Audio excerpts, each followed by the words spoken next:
Bienvenue. Aujourd'hui, on part explorer Koiwa, un quartier assez fascinant d'Edogawa à Tokyo. C'est un endroit où on sent vraiment cette ambiance populaire, le fameux Shitamachi, mais qui cohabite de façon assez spectaculaire avec une énorme rénovation urbaine. C'est ça, un mélange assez unique en fait. Et donc, l'idée, c'est d'explorer un peu son histoire, parfois assez surprenante, et puis de dénicher quelques pépites, des coins cachés qui pourraient intéresser les visiteurs qui cherchent autre chose, quoi.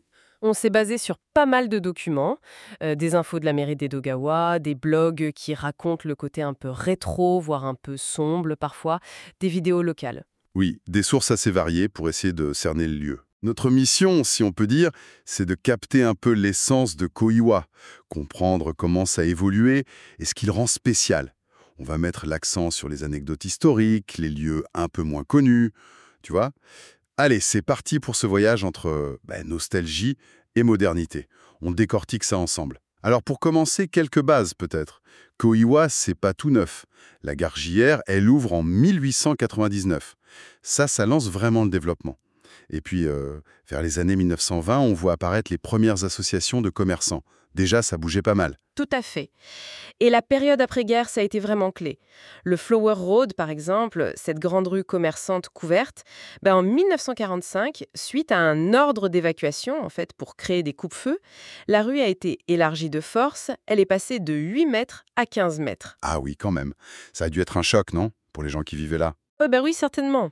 Mais le quartier a... Il s'est adapté. Et puis, plus tard, en 1972, quand la ligne JR Sobu a été mise sur viaduc avec plus de voies, ça a libéré tout l'espace en dessous. Et là, plein de petits commerces se sont installés. Ça a encore renforcé cette ambiance Shitamachi très dense, très vivante. Et c'est ça qui est fou aujourd'hui.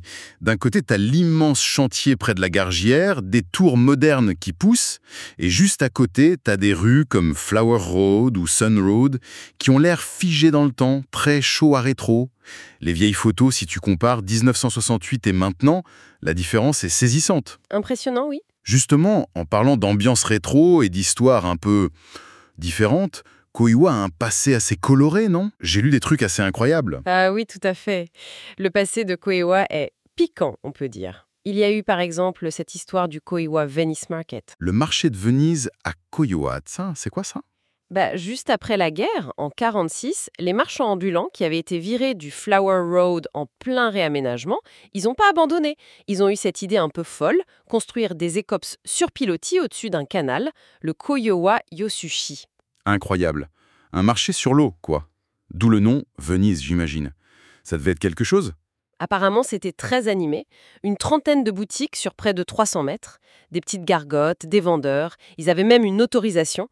Mais bon, évidemment, pour des raisons d'hygiène et surtout le risque d'incendie, ça n'a pas duré. Le marché a été démantelé en 1962.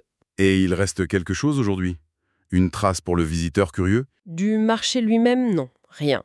Mais on dit que la petite chapelle Suitengu qu'on trouve dans la rue Showadori, elle était à l'origine au bout de ce marché sur l'eau. Un petit lien, quoi. Fascinant. Et cette autre réputation, Ginza de l'Est, ça m'intrigue. Difficile à imaginer aujourd'hui. Et pourtant, dans les années 70, Koiwa, c'était la place forte de la vie nocturne à l'est de Tokyo. Ça dépassait même Kinshicho en nombre de clubs et de bars.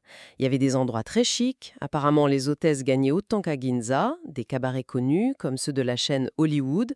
Ça a attiré du monde de Funabashi, Urayasu, les banlieues riches quoi. D'accord.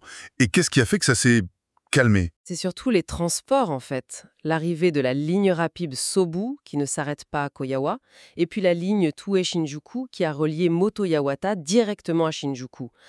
Ça a détourné la clientèle vers d'autres endroits plus accessibles. Ça montre bien comment les infrastructures peuvent changer un quartier, hein. Et on peut imaginer que certains trucs qu'on voit encore aujourd'hui, c'est un peu l'écho de cette époque, hein. Je pense au nombre de prêteurs sur gage, les Shichiya, c'est assez frappant, ou cette petite ruelle près de la gare, Gisodori, qu'on surnommait l'allée des Pachinko. Oui, c'est tout à fait possible. C'est souvent lié au quartier de divertissement, ce genre de commerce. Koyawa, c'était vraiment une ville dans la ville pour s'amuser. Et il y a une histoire encore plus particulière, plus sombre peut-être, celle du Tokyo Palace. Le Tokyo Palace. Raconte. Alors ça, c'était unique. À la base, c'était des dortoirs pour les ouvrières de l'usine Seiko. Après la guerre, ça a été réquisitionné, d'abord pour les GI américains, le RIA, et ensuite ça a été intégré aux lignes rouges, les AKSN, ces quartiers de prostitution tolérés jusqu'en 1958. Et on l'appelait le harem pastoral. Pastoral, c'est bizarre comme nom. Oui, parce que c'était complètement isolé, au milieu des rizières à l'époque. L'écrivain Sakaguchi Ango décrit ça comme la seule maison au milieu d'une vaste rizière. Il fallait traverser les champs pour y aller. Ça devait créer une ambiance étrange, cachée, méconnue. Exactement. Un contraste énorme entre ce nom un peu bucolique et la réalité de ce lieu où travaillaient près de 300 femmes dans des conditions sûrement pas faciles.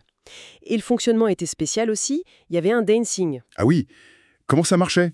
Les clients payaient un ticket pour rentrer au dancing où les femmes se présentaient, puis un autre ticket pour choisir une partenaire et aller dans sa chambre, dans les anciens dortoirs. C'était une vraie petite ville, avec cantine, bain, coiffeur. Et aujourd'hui, on peut retrouver l'endroit? Non, plus rien. C'est des logements de la Poste qui ont été construits dessus. C'est une page d'histoire complètement, effacée du paysage. Et faut pas oublier non plus que Koiwa a aussi subi les bombardements de la guerre. Il y a même un livre là-dessus, L'histoire de la guerre à Koiwa. Ça ajoute une autre couche d'histoire, plus tragique. Après toutes ces histoires un peu intenses et souvent disparues, c'est d'autant plus intéressant de voir que Koiwa a aussi des lieux de paix qui ont traversé le temps. Je pense au temple Zenyoji. Oui, absolument. Le Zenyoji ou Koiwa Fudoson, un temple très ancien qui remonte au moins au XVIe siècle. Mais sa vraie star, c'est un arbre, le pin Yogo no Matsu. Ah, le fameux pin, c'est celui qui a plus de 600 ans et qui serait le plus large du Japon? Avec ses branches qui s'étalent. C'est ça, une étendue incroyable, près de 800 mètres carrés. Monumental. Et c'est lui qui a été au cœur de cette histoire drôle de guerre des pins à la fin des années 70. Ah oui, avec un autre pin à Kamagawa, pour savoir lequel était le plus grand. Exactement. Et la fin de l'histoire est géniale. C'est un arbitre de sumo qui a tranché, match nul. Les deux pins ont été nommés Yokozuna, grand champion. Un pour l'Est, un pour l'Ouest. Excellent. Une anecdote parfaite pour les visiteurs. Tout à fait. Le temple a aussi d'autres légendes, comme celle du pain où descendent les étoiles, le Hoshikudari Matsu. Et puis, il y a cette stèle très émouvante, érigée en 1795. C'est pour les victimes de l'éruption du mont Asama en 1783, dont les corps avaient dérivé avec la rivière jusqu'ici. Les habitants les ont enterrés et ont fait ce mémorial. C'est classé par Tokyo. Un lieu vraiment chargé d'histoire et d'émotion. Et le sanctuaire principal du quartier, le Koiwa Jinja. Lui, c'est le gardien des anciens villages. Il a été déplacé plusieurs fois, mais il est à son emplacement actuel depuis 1840 environ. Il protège le quartier, mais pour le visiteur, le petit truc sympa à chercher, c'est la pierre Waraji-ishi. La pierre en forme de sandale de paille. Oui, exactement. Une pierre naturelle qui ressemble à une waraji. On vient prier pour avoir les pieds et les jambes en bonne santé, ou pour réussir dans le sport. C'est un détail assez mignon. Et il y a aussi un Fujizuka, une petite colline artificielle qui représente le mont Fuji, pour faire un pèlerinage symbolique sans aller jusqu'au vrai. Donc plein de petits sanctuaires et de détails à découvrir en fait. Oui, il y a aussi le Kamiko Watenso Jinja, qui a un lien avec un auteur de livres pour enfants connu, ou le Hachiman Jinja, avec un monument pour le poète Kitara Akoshu qui a vécu là. Et l'ancienne route Sakura Kaido, une partie est devenue une promenade le long d'un canal bordé de cerisiers. Très agréable pour se balader au calme. Revenons au Koiwa d'aujourd'hui. Ce mélange ancien-nouveau, on le retrouve aussi dans les commerces, j'imagine. On parlait des rues rétro comme Flower Road. On y trouve encore des lieux typiques. Ah oui, bien sûr. Les cafés, par exemple. Juste à côté de la gare, le Shiratori. C'est un voyage dans le temps. Les photos montrent un décor très années 60 avec des arches partout et même une vieille table de jeux vidéo. Ils sont connus pour leur parfait aux fruits. Et dans le même genre, il y a le Kinomi avec son ambiance un peu chalet en bois, un peu désuète. Ce sont des capsules temporelles, ces endroits. Et à part les cafés, des boutiques ou des restos qui ont cet esprit Koiwa. Oui, on peut trouver des adresses sympas. Par exemple, une boutique de fringues vintage, What's Up.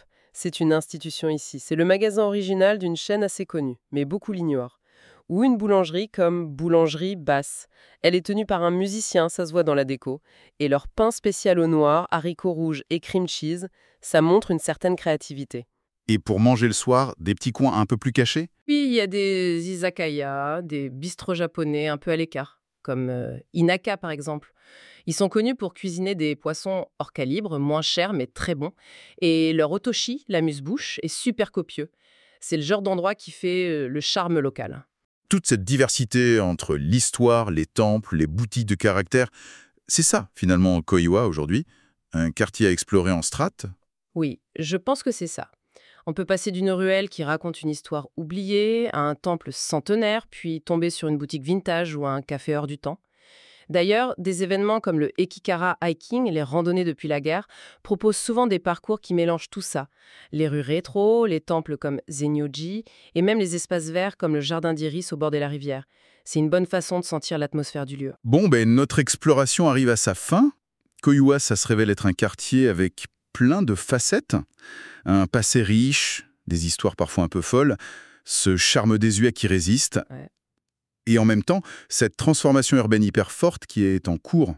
C'est un concentré assez étonnant de l'histoire de Tokyo et de ses environs, en fait. Des légendes anciennes aux traces de la guerre, de l'agitation des quartiers de plaisir à la rénovation actuelle. Beaucoup d'histoires se superposent. Alors, qu'est-ce qu'on retient de tout ça?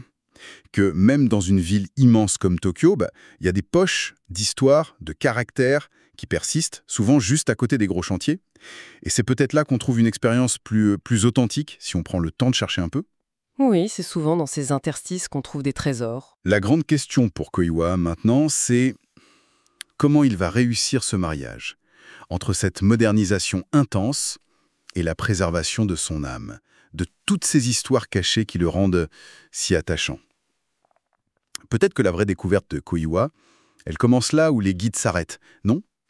Une invitation à regarder derrière les nouvelles façades, à écouter les échos du passé.